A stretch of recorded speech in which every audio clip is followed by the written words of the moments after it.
Champaran broadcast news network limited और आप देख रहे हैं न्यूज हिंदुस्तान, खबर का असर भी।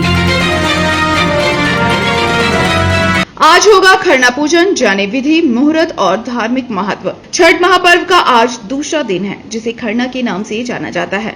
कार्तिक मास के शुक्ल पक्ष की चतुर्थी तिथि से आरंभ होकर 4 दिनों तक चलने वाला यह पावन पर्व सूर्य देव और षष्ठी देवी की उपासना के लिए समर्पित होता है। आज के दिन छठ व्रती शाम को विशेष पूजा अर्चना करते हैं और छठी मैया के लिए भोग प्रसाद तैयार करते हैं।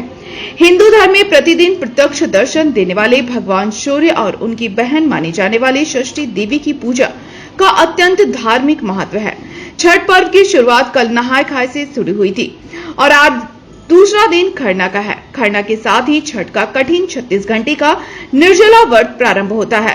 इस व्रत को गृहस्थ सुख, संतान की दीर्घायु और परिवार की समृद्धि के लिए किया जाता है। पंचांग के अनुसार इस वर्ष कार्तिक मास की शुक्ल पक्ष पंचमी तिथि 26 अक्टूबर की सुबह से प्रारंभ होकर 27 अक्टूबर 2025 को प्रातः 6:04 तक रहेगी। दिल्ली समेत उत्तर भारत के अधिकतर स्थानों पर आज सूर्योदय सुबह 6:29 और सूर्यास्त शाम 5:41 में होगा। इसी के बाद छठ व्रती सूर्यास्त के उपरांत यानी 5:41 खरना पूजन करेंगे। खरना की पूजा अत्यंत शुद्धता और नियमों के साथ की जाती है। व्रती दिन भर जल और अन्न का त्याग करते हैं तथा शाम को स्नान कर अपने पूजा स्थल को पवित्र करते हैं। इसके बाद मिट्टी के नए चूल्हे पर गुड़ की खीर और घी लगी रोटी का प्रसाद बनाया जाता है। इस भोग को अत्यंत सात्विक माना जाता है।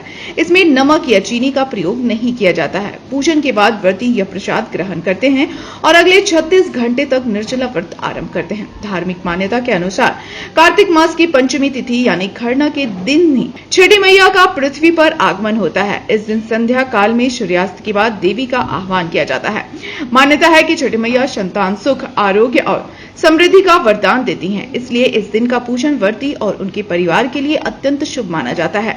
छठ महापर्व के इस चरण के साथ ही व्रती अगले 2 दिनों तक सूर्य देव और षष्ठी मैया की उपासना में लीन रहेंगे। तीसरे दिन यानी संध्या अर्घ्य और चौथे दिन प्रातः अर्घ्य के साथ यह पर्व संपन्न होगा। खरना के दिन से आरंभ हुआ यह निर्जल उपवास छठ व्रत सबसे कठिन और सबसे पवित्र हिस्सा माना जाता है।